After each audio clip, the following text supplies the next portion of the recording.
Is this talking about Alberta separation or Alberta sovereignty interfering with any of the work that any of you are doing? Are you seeing any tangible blowback from that? With all the discussion that we've been having around tariffs and everything that we've been talking about, higher interest rates, Japanese bonds and everything. And I'm laying out the strategy for our organization for 26, 27, 28. I was in Toronto a couple of weeks ago, and I was sharing my plan with different investment bankers and everything. And the resounding comment that I heard back was, you know what? Your plan makes sense, but I don't think you've thought about your Black Swan event. Right? And the Black Swan event is if you have a referendum. And I heard it from 3 or 4 independent people where I didn't bring it up on. And they said Quebec's biggest mistake was having a referendum. It set back the province 20 years. You saw lots of headquarters move out, and it became really difficult for companies to make long-term investments. Our feelings are hurt here in Alberta. We feel like we're marginalized, and it's a fair commentary, and it's a fair feeling I even have. But at the same time, we have to be very careful about what referendum means. Part of that trip was I spent time in London. I was asking people, I haven't been reading about London's economy or anything. I was just asking people as I was meeting them, whether they're friends, families, and intellectuals.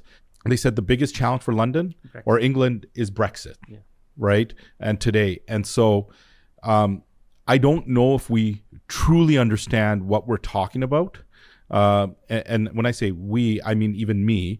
I don't understand the complexity of the issue that we're talking about. And I think we need to be really, really careful about how we talk about this issue and how we move forward, because it could have a lot of unintended consequences. 10 years ago, I read a book by Preston Manning, and that was my first understanding of the grievances Albertans have. Through that reading, I understood that there are genuine grievances.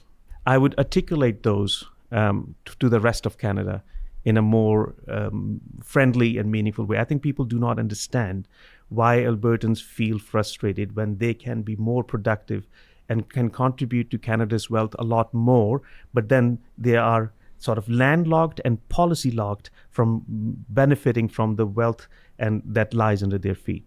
So that has to be communicated and articulated to the rest of Canada better. The future of Alberta and future of Canada will be decided by Canadians and Albertans. No one else should have any say in it. But at the same time, it's the lack of communication and lack of articulation. I used to work for Nesbitt Burns on the trading floor. I remember that October 30th or 31st in 1995, when referendum took place. I saw our currency traders and I saw the blood leave their body. They were totally white because of the fluctuations that happened that day. I distinctly remember on the trading floor in downtown Toronto. And I think these things have consequences, as Rohit mentioned, unintended consequences.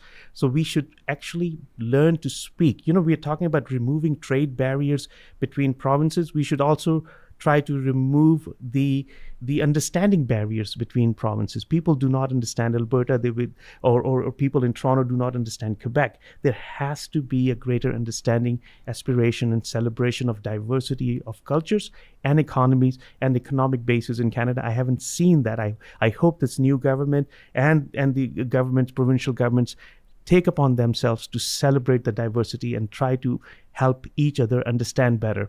That lack of understanding is contributing to a lot of frustration in different parts of Canada, and that should be addressed. The fact that you've moved here 4 days ago, Dr. Haider, and you could move anywhere, that says something. I also think it says something that we retain talent and investment here. Rohit, your family has done that. You have stayed. I'm sure you could have left. Tricky as things may be, this is the right place to make the big bets. I'm betting on Edmonton, and our industry is betting on Edmonton, and I think our country needs Edmonton to win. Also the Stanley Cup.